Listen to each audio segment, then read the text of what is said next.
Hello, I'm Robbie Mochrie and this is an introduction to Part 6 of my textbook Intermediate Microeconomics.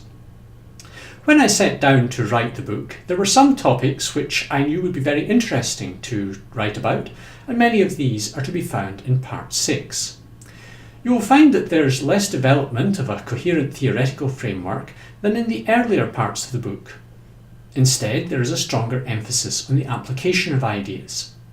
And these are ideas which I have often explored with students as they have started to ask questions about economics on their own for the first time.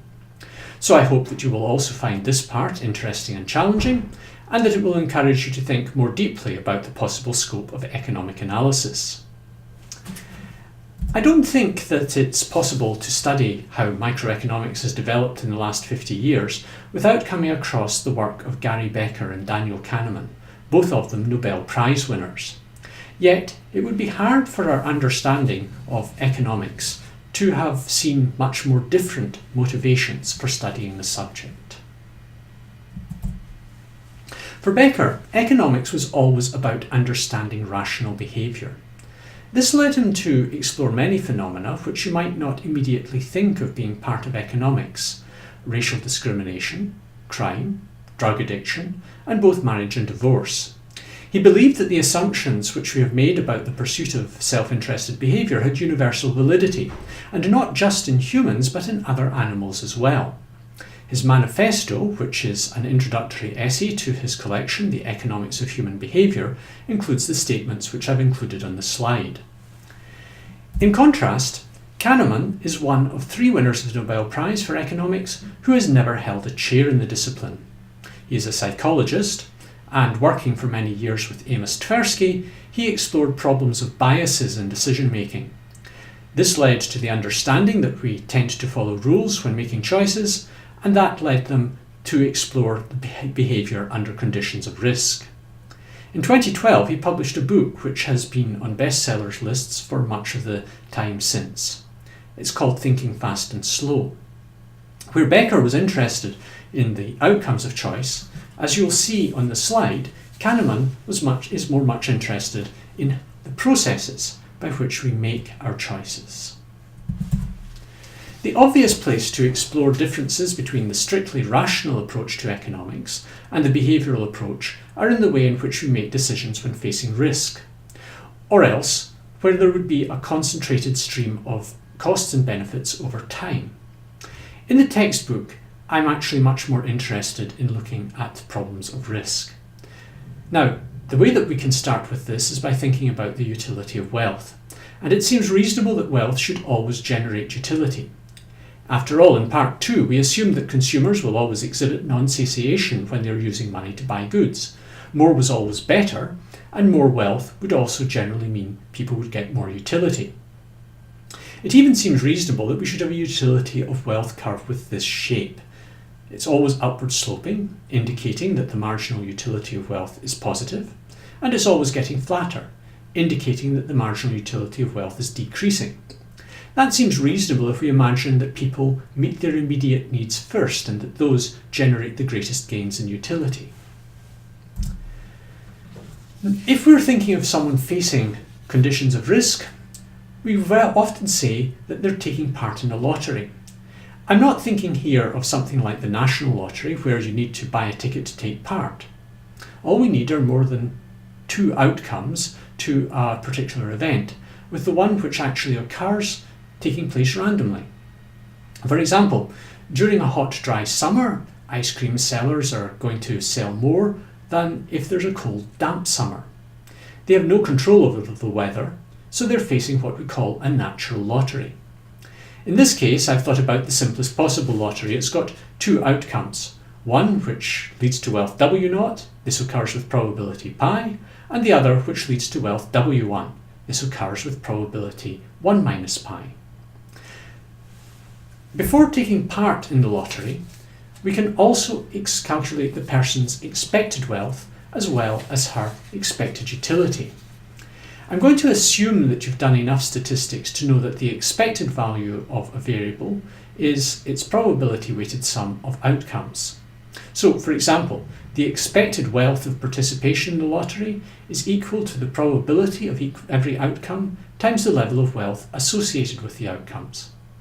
And the expected utility of participation after the lottery is the sum of the probability of each outcome times the level of utility associated with each outcome.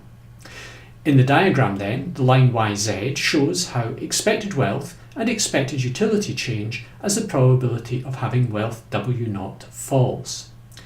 Just to explain what's going on, at point Y, wealth W0 is certain, while at point Z, wealth W1 is certain. Moving from Y to Z, we can see the probability of wealth W0 decreasing from 1 to 0. Moving up the line YZ then, we see that expected wealth and expected utility increase together as that probability falls. It's not particularly important, but it might help you to remember how expected wealth and expected utility change if you think of the expected wealth as being a fraction 1 minus pi of the distance between W0 and W1. And remember that here pi is the probability of having wealth W0. In the same way, the expected utility is a fraction 1 minus pi of the distance between u of W0 and u of W1. So we can now answer the question, how does this person respond to facing this lottery? Suppose that instead of participating in the lottery, it was possible to receive the expected wealth with certainty. Wealth would then be E of W, and utility would be U of E of W. We see in the diagram that the utility of expected wealth, which we've just shown, is greater than the expected utility under the lottery conditions, which we obtained in the previous diagram. So for this person, it seems that the certain outcome is preferable to participating in the lottery. Faced with the choice of a lottery or with certain wealth, this person chooses the certain wealth, and so we'll say that she's risk averse. Another way of seeing this is to ask what would happen if this person was able to give up certain wealth in order to avoid taking part in the lottery. All that we need to do here is to identify the certain level of wealth, WE, which generates the expected utility from participation in the lottery. This equivalent wealth is clearly less than the expected wealth from participation in the lottery. We call the difference between expected wealth from participation and the certain equivalent wealth the risk premium. It's the greatest amount of wealth that this person would give up to avoid participation in this particular lottery. Now, you might already be asking yourself, isn't the risk premium a bit like an insurance premium? And the answer is, of course, yes. But remember that we insure against potential losses, usually with the probability of loss being quite low. That's different from the situation in which we've been discussing, where there are two states of the world, only one of which will occur. As soon as we talk about losses and gains, we open the door to the behavioural approach. So here are two descriptions of a situation. You're going to a concert, and when you arrive at the venue, you discover that you have lost your wallet with the money in it to pay for the concert tickets. You have a credit card. What are you going to do? Well, the alternative is that you're going to go to a concert and you're going to buy the tickets, but then once you're in the ticket theatre, you lose them again. You still have your credit card, so what are you going to do in this circumstance? The situation seems pretty much the same. You've lost either the money you needed to pay for the tickets, or you've lost the tickets. So in both cases, we are dealing with losses, and losses of exactly the same amount of money. But when asked about this kind of situation, some people respond quite differently. Losing the money, they simply pull out their credit card. Losing their tickets, they go home. Why? Well, they perceive the two situations as being substantially different. Money can of course be used for any purpose, whereas the ticket has only one use. Somebody who has already handed over the money to attend the concert is likely to feel that they've lost that opportunity along with their ticket. From such experiments, Kahneman and Tversky developed prospect theory. Within that theory, the value function is an important component. This is similar to, but different from, the utility of wealth function that we've already seen. You will see that we define it in terms of gains and losses, and that these should be evaluated relative to some reference wealth. For example, when making an investment, some people follow a stop-loss rule. They'll hold the investment so long as it has never fallen by more than 20% from its peak value. So that peak value is the reference wealth. That's actually very sensible in terms of the value function. You will see here that the value curve is concave in terms of gains. That means that we're risk averse when we're considering gains. However, it's also convex in terms of losses. That means that we're actually more likely to assume risk when we face losses. And so that's why the stop-loss rule turns out to be very helpful. It tells an investor not to gamble on future gains, but instead to recognise the loss, and effectively that they've made a mistake in making the investment.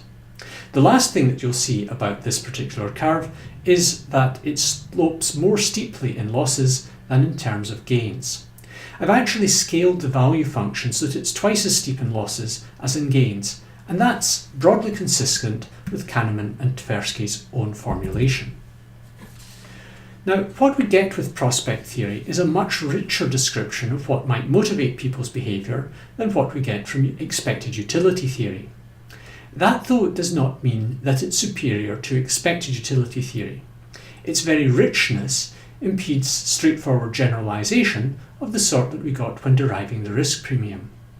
Perhaps what has made the behavioural approach particularly interesting, though, is the way in which it attacks the assumption that people make decisions costlessly. In behavioural economics, decision-making is a resource, and like any resource, we want to economise on its use. And with that thought, I'll leave you to work through part 6.